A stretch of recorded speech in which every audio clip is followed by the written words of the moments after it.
Everyone, आज जो video मैं आपके साथ शेयर करने वाली हूँ वो है intention to outrage the modesty of women को लेकर, जो कि आईपीसी के सेक्शन 354A to D को कवर करता है।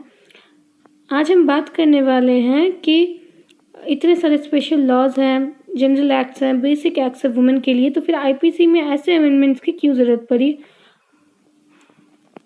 तो जैसा कि आप इसके नाम में देखते हैं, intention to outrage the modesty of women, तो इसमें हम कवर जो कर रहे हैं वो है कि जनरली जो एक्ट्स होते हैं वो कमिटेड एक्ट होते हैं, मतलब कि पहले से किए हुए कोई भी ऐसी एक्टिविटी जो हो चुकी है। बट इसमें जो है ये स्पेशली फोकस करता है इंटेंशन पे। इंटेंशन इन सेंस कि एक्ट के होने से पहले वाले जो सीन होते हैं उन्हें भी ये कवर करता है। ये सामने वाली व्यक्ति के सोच के को भी दर्शाता है और सोच के कारण हुए हरासमेंट को भी दर्शाता है किसी औरत के प्रति। तो ये जो है ये थोड़ा सा ज़्यादा वाइडर है दूसरे लॉज के कंपेयर में, दूसरे सेक्शंस के कंपेयर में, दूसरे स्पेशल एक्ट के कंपेयर में। तो देखते हैं इस वीडियो को। तो मैं पहले आपको ये बात बता दूं कि जो आउटरेज मॉडेस्टी है, ये टर्म जो है वो पूरे आईपीसी में कहीं भी डिफाइन नहीं है। तो आपको मैं बता दूं कि ये जो कोर्ट के इंटरप्रिटेशन होते हैं उस पर डिपेंड करता है। मतलब कि कोर्ट जो होता है वो सर्कमस्टेंसेस के अकॉर्डिंग, सिचुएशन के अकॉर्डिंग डिफाइन करता है कि कौन से केसेस में इसे आउटरेज माना जाएगा और कौन से केसेस में नहीं माना जाएगा। तो ये जो है ये आउटरेज ऑफ मॉडेस्टी जो है वो सेक्शन 354 आईपीसी के तहत कवर होता है। हम इस पे स्लाइड में देखने वाले हैं कि सेक्शन 354 आईपीसी का क्या कहता है। तो जो सेक्शन है वो हमें ये बताता है कि ये फोर्स जो कि वुमेन के अगेंस्ट होता है, वो फोर्स उसे धमकाने के लिए भी इस्तेमाल किया जा सकता है। इन सेंस कि अगर किसी औरत के अगेंस्ट, किसी वुमेन के अगेंस्ट किसी तरह की ताकत का इस्तेमाल किया जाता है या फिर उसे धमकाया जाता है कि उसके खिलाफ ताकत का इस्तेमाल किया जाएगा, चाहे वो फिजिकल हो, मेंटल हो या सोशल हो, किसी भी तरह का फोर्स यूज़ किया जाएगा उसके अगेंस्ट। क्यों? ताकि उसके साथ उसकी मॉडेस्टी को हैम्पर किया जाए, हार्म किया जाए, मतलब उसके कंसेंट के बिना उसके साथ किसी भी तरह का सेक्सुअल एक्टिविटी किया जाए। तो इस तरह के फोर्स के यूज़ करने के थ्रेटेंड को या फिर फिजिकल फोर्स को यूज़ करने को हम कहते हैं intention to outrage the modesty of women. क्योंकि अगर उस व्यक्ति ने उस वुमेन के साथ, उस औरत के साथ किसी भी तरह का फिजिकल इंटरेक्शन नहीं भी किया हो, मतलब अगर उसके साथ किसी भी तरह का सेक्सुअल इंटरेक्शन नहीं भी किया हो, बट उसकी मॉडेस्टी को हैम्पर करने के लिए ऐसी कोशिश की है, तब भी ये सेक्शन उसे पनिश करता है। और ये ना बहुत सीरियस एक्ट्स सेक्शंस में कवर होता है, बहुत सीरियस एक्ट है किसी वुमेन के अगेंस्ट। तो उससे पुलिस जो होता है वो बिना किसी वारंट के भी अरेस्ट कर सकता है उस व्यक्ति को जिसने विक्टिम के साथ ऐसा कुछ किया हो या ऐसा कुछ करने की कोशिश की हो। तो मैं आपको बता दूं कि इसका जो पनिशमेंट होता है, जो भी गिल्टी होता है, उसे 1 से 5 साल की सज़ा हो सकती है और विद और विदाउट फाइन है। तो मतलब उसे फ़ाइन भी देनी पड़ सकती है। इन जनरल उसे फ़ाइन देनी ही पड़ती है। विद फाइन 1 to 5 ईयर्स की जेल हो सकती है। अच्छा, सेक्शन का मैं एक और इम्पॉर्टेंट बात बता दूं। तो पहले तो मैं इसको बेसिक बातें बता दूं कि ये जो है वो आउटरेज ऑफ मॉडेस्टी जो है वो आईपीसी में कहीं भी डिफाइन नहीं है। ये जज के डिस्क्रिप्शन पे है कि वो किसे आउटरेज समझते हैं, किसे आउटरेज नहीं समझते। बट जनरली किसी भी तरह के sexual activity against women will को हम इसमें कवर करते हैं। वुमेन के कंसेंट के अगेंस्ट अगर कुछ भी उसके साथ सेक्सुअल एक्टिविटी की जाती है तो हम इसे कवर करते हैं। और इसमें बिना वारंट के भी अरेस्ट किया जाता है। इसमें जेल जो होती है वो 1 से 5 साल की हो सकती है और इसमें विद फाइन है। जैसा कि मैंने कहा कि इसमें इंटेंशन का बहुत इंपॉर्टेंट रोल है। तो ये बहुत ज़रूरी है कि जो एक्यूज़ है उसके इंटेंशन सच में रॉन्ग थे या नहीं। क्योंकि अगर किसी की मॉडेस्टी हैम्पर होती है, किसी के साथ किसी भी तरह का फिजिकल अनवांटेड फिजिकल टच होता भी है, तो ये बहुत ज़रूरी है कि जिस व्यक्ति को एक्यूज़ माना गया है वो उसने ये सारी चीज़ें इंटेंशनली की है, क्या उसे बात का पता है। जैसे फॉर एग्जांपल अगर आप किसी बस या ट्रेन में ट्रैवल करते हैं और बाय मिस्टेक किसी व्यक्ति बिकॉज ऑफ क्राउड कोई व्यक्ति आपको आपके प्राइवेट पार्ट्स या आपसे थोड़ा सा टची हो जाता है, तो वैसे केसेस में जहाँ उस व्यक्ति का कोई इंटेंशन नहीं होता बट क्राउड के कारण उसे थोड़ी धक्का लगता है, किसी कारण से वो आपके थोड़ा सा ज़्यादा क्लोज हो जाता है, तो उस टाइप के केसेस को हम कहते हैं कि जो एक्यूज़ है उसका इंटेंशन ऐसा नहीं था, वो बस क्राउड के कारण वो व्यक्ति उस इंसान से टकरा गया।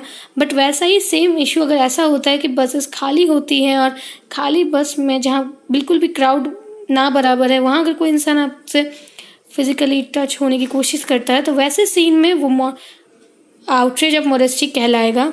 इसमें एक केस भी है जिसमें आपकी डाउट जो है वो बेटर क्लियर हो जाएगी। बलदेव प्रसाद सिंह वर्सेस स्टेट, ये उड़ीसा का केस है।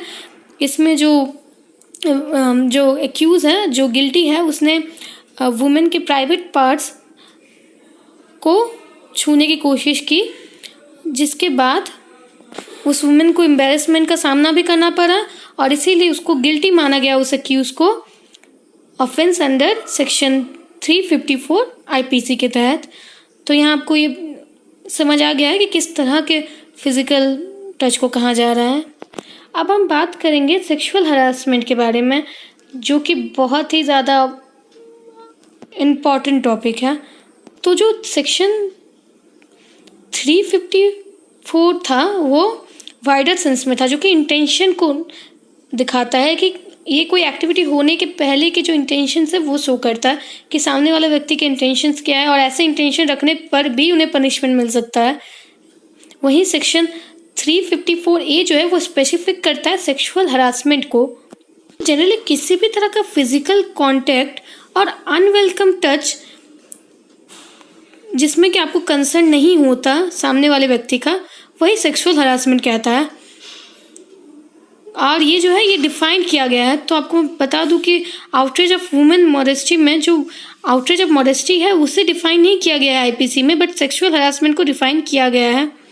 तो इसमें अनवेलकम टच कवर किया जाता है, अदर फिजिकल कांटेक्ट कवर किया गया है, डिमांडिंग सेक्स और एनी अदर सेक्सुअल एक्टिविटी को कवर किया गया है, मेकिंग सेक्सुअल रिमार्क्स को कवर किया गया है, pornography material including video, magazine, ये सारी चीज़ों को शेयर करना या सामने वाले व्यक्ति को ये सारी चीज़ें दिखाकर एम्बैरेस करने को भी काउंट किया गया है। तो एक बहुत फेमस केस है जिसे कहते हैं कि Vishakha versus state of Rajasthan. तो जो विशाखा वर्सेस स्टेट का केस है, उस केस में ये देखा गया है कि सेक्सुअल हरासमेंट जो वर्क प्लेसेस में होता है उसको कवर किया गया है। तो मैं आपको बता दूं कि जो जनरल एक्ट है इसे आईपीसी के अंडर कवर किया गया है सेक्सुअल हरासमेंट को। उसका एक स्पेशल एक्ट भी है जो कि sexual harassment in work place को कवर करता है। यहाँ लिखा हुआ है, आपको दिखेगा कि जो sexual harassment of women in work place prevention, prohibition and redressal, जो कि एक्ट एंड रूल 2013 के अंदर गवर्न होता है। ये जो है ये आईपीसी से डिफरेंट है, क्योंकि जो सेक्सुअल हरासमेंट है इसमें, इस स्पेशल एक्ट में, उसमें वर्क प्लेस को स्पेशली कवर किया गया है। वो वर्क प्लेस के बाहर के सेक्सुअल हरासमेंट को कवर नहीं करता। वहीं जो आईपीसी का सेक्सुअल हरासमेंट है जो कि सेक्शन 354A है, वो कंप्लीट कंट्री इंडिया को कवर करता है और वर्क प्लेस को भी कवर करता है। मतलब ये ज़्यादा वाइडर है in compare to workplace. तब मैं आपको एक और बात बता दूं, जब भी किसी एक्ट का या मतलब किसी प्रॉपर जैसे कि डाउरी प्रोहिबिशन एक्ट जो है ये एक स्पेशल एक्ट है, वहीं आईपीसी के अंदर भी डाउरी प्रोहिबिशन के लिए अलग से सेक्शन है। तो जो डाउरी को प्रोहिबिट करता है, प्रोहिबिशन है डाउरी का, वो दोनों जगह कवर करता है, एक स्पेशल एक्ट में और एक आईपीसी के अंदर। और ऐसे सिचुएशंस में जो स्पेशल एक्ट होता है वो जो होता है वो हम फॉलो करते हैं। इसका मतलब कि अगर कोई सिंपल सा डाउरी का केस होता है तो उसमें दो एक्ट्स है, एक जनरल और एक स्पेशल, तो हम स्पेशल को फॉलो करते हैं। और जब हमें स्पेशल से रेमेडी प्रोवाइडेड नहीं होता तब हम जनरल में आ सकते हैं। बट मैं आपको बता दूं कि जो स्पेशल होता है वो क्यों होता है, स्पेशल एक्ट इसलिए बनता है क्योंकि जो जनरल होता है उसमें मॉडिफिकेशन, सब क्लॉजेज ऐड करने से या और सेक्शंस ऐड करने से भी वो उतने अच्छे से उस चीज़ को कवर नहीं कर पाता। तब हम स्पेशल एक्ट्स लाते हैं जिसमें कि उस पर्टिकुलर टॉपिक को अच्छे से कवर किया जाए और अच्छे से उसका रेमेडी प्रोवाइड किया जाए। तो जो अब मैं आपको इसका बेसिक डिफरेंस बता देती हूँ इस टॉपिक में कि जो sexual harassment of work place है उसमें वर्क प्लेस को कवर किया जाता है ओनली। वहीं जो आईपीसी का सेक्शन 354A है उसमें sexual harassment in all over the country follow किया जा रहा है, all over the state follow किया जा रहा है, और इसमें वर्क प्लेस भी इंक्लूडेड है, तो ये ज़्यादा वाइडर है। दूसरी बात ये है कि जो ये सेक्सुअल हरासमेंट वाला एक्ट है, स्पेशल एक्ट है, इस एक्ट के अंदर जो है आप सिविल प्रोसीडिंग्स कर सकते हैं। तो जो सिविल प्रोसीडिंग्स होगी जिसमें आपको रेमेडीज ऑफ डैमेजेस मिलेंगी और जो भी आपका लॉस हुआ है उसके लिए आप अपनी रेमेडीज मांग सकते हैं कंप्लेन फाइल करने के बाद। वहीं जो आईपीसी का है उसके हम क्रिमिनल ऑफेंस मानेंगे और वो अगेंस्ट द स्टेट होगा, तो उसमें जो पनिशमेंट होगी वो मिलेगी।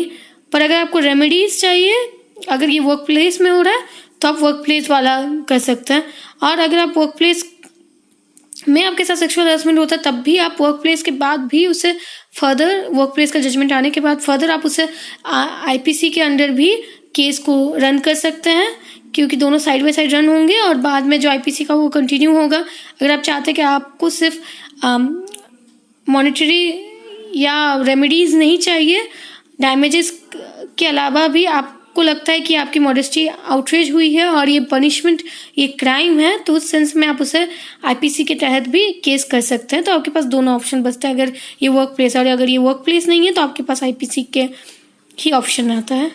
अब हम बात करेंगे सेक्शन 354B के बारे में आईपीसी का।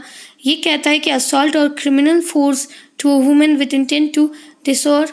इसका मतलब ये होता है कि अगर कोई व्यक्ति किसी औरत को असॉल्ट मतलब कि धमकाए, डराए, और क्रिमिनल फोर्स का इस मतलब है कि अपनी ताकत का गलत इस्तेमाल करे उस औरत को नेकेड करने के लिए, उसके साथ किसी भी तरह का फिजिकल एक्टिविटी कंटिन्यू ना भी करे बट उसको डिसऑर करे और उसे फोर्स करे कि वो अपने कपड़े उतारे, तो उस सेंस में उस व्यक्ति को सज़ा मिल सकती है 3 साल से अधिक। 3 साल से कम तो उसे सज़ा ही नहीं मिलनी है, कि चाहे वो कुछ भी करे उसे 3 साल से अधिक सज़ा मिलनी है, और वो सज़ा 7 साल तक भी जा सकती है और उसे फ़ाइन भी पे करना होगा।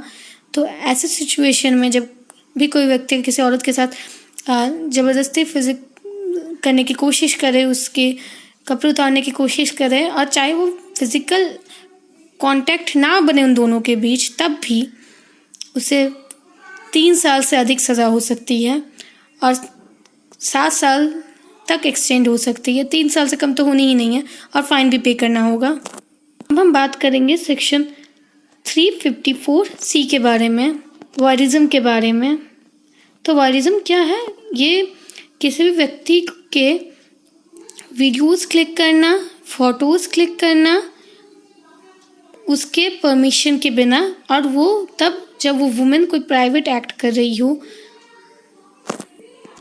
तो जनरली अगर कोई औरत जो है, कोई वुमेन जो है, वो कोई मतलब कि अगर उसके साथ कोई फिजिकल एक्टिविटी नहीं भी की जाती, बट वो अगर कोई प्राइवेट एक्ट कर रही होती है अपने, जैसे कि मैं आपको बताऊं कि वो टॉयलेट यूज़ कर रही होती है, अपने कपड़े अनड्रेस हो रही होती है, मतलब कपड़े चेंज कर रही होती है, या अंडर गारमेंट्स में हो रही होती है, तो वैसे सीन में अगर कोई व्यक्ति उस औरत को देखता है या फिर उसकी फ़ोटोज़ क्लिक करता है, वीडियोज़ बनाता है, तो उसे क्राइम माना जाता है।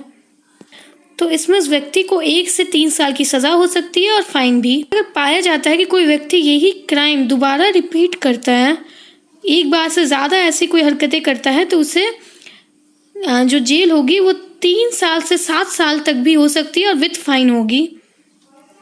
जैसे कि आप जनरली कपड़े खरीदने जाते हैं, तो जो ट्रायल रूम होता है, जो चेंजिंग रूम होता है, अगर उसमें भी कोई आपके वीडियोस ले रहा होता है या उसमें कोई आपको हिडन कैमरा दिखाई देता है, तो आप उसके खिलाफ कंप्लेन कर सकते हैं, क्योंकि वो एक बहुत बड़ा क्राइम है और ऐसे में भी इन चीज़ों से आपको अवेयर रहना होता है। बट अगर आपको कभी भी ऐसा फील हो कि आपको कोई व्यक्ति देख रहा है जब आप अनड्रेस्ड हो रही हैं, या कुछ भी आपके तरफ कोई भी ऐसा सेक्सुअल रिमार्क कर रहा है, आपके सामने ऐसी कोई एक्टिविटी कर रहा है जो कि आपको एम्बैरेसिंग या हरासिंग लग रहा है, तो आप सेक्शन का यूज़ कर सकते हैं। जनरली ये जो सेक्शन है इसमें ये सारी चीज़ें कवर होती हैं। अच्छा, मैं आपको ये बात बता दूं कि अगर कोई औरत अपनी इच्छा से अपने कोई प्राइवेट फ़ोटोज़ या वीडियोज़ किसी पर्सन के साथ शेयर करती है, तो वो क्राइम नहीं होता। क्योंकि उसमें उस औरत का कंसर्न होता है। बट अगर वही व्यक्ति वो फ़ोटोज़ और वो वीडियोज़ पब्लिकल करे या किसी अन्य व्यक्ति को शेयर करे तो वो क्राइम होता है। इसका मतलब ये है कि अगर कोई औरत अपने फ़ोटोज़, प्राइवेट फ़ोटोज़ और वीडियोज़ किसी आदमी को शेयर करती है या किसी औरत को शेयर करती है, वो औरत उस फ़ोटो को अपने तक रखती है तो वो क्राइम नहीं है, या वो आदमी अपने तक रखता है तो वो क्राइम नहीं है। बट अगर वो पब्लिकल करता है, इवन अगर वो पब्लिकल नहीं भी करता और बस किसी एक व्यक्ति को भी शेयर करता है, तो भी इसे क्राइम माना जाएगा। उस आदमी और उस औरत को जिसने भी इसे शेयर किया हुआ है उसे पनिशमेंट मिलेगी। अब पनिशमेंट का अमाउंट सेम रहेगा, और पनिशमेंट का अमाउंट सेम रहेगा 1 to 3 years की जो वो जेल होती है फाइन के साथ। और अगर ये बात दोबारा की गई है या इससे पहले भी उसके कोई ऐसे केसेस थे इनसे रिलेटेड तो वो पनिशमेंट इंक्रीज होगा 3 to 7 years with fine. Section में ये बात क्लियर है, अगर औरत कंसेंट देती है, परमिशन देती है कि ऐसे वक्त जो भी कंडीशंस है उसमें वो कोई व्यक्ति उसे देख सकता है, उसकी फ़ोटोज़ ले सकता है, वीडियोज़ बना सकता है, तो वो क्राइम नहीं है।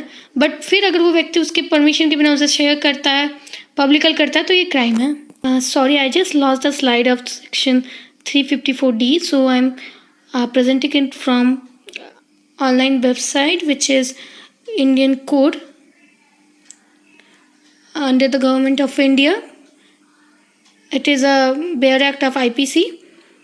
So जो 354D है वो स्टॉकिंग कवर करता है। स्टॉकिंग में ये कहा जाता है कि कोई भी आदमी किसी औरत को फॉलो करता है, कांटेक्ट करने की कोशिश करता है, उससे कांटेक्ट बनाने की कोशिश करता है, इंटरेक्शन करने की कोशिश करता है बिना उस व्यक्ति की, बिना उस औरत के परमिशन के, कंसर्न के, तो उसे स्टॉकिंग कहते हैं।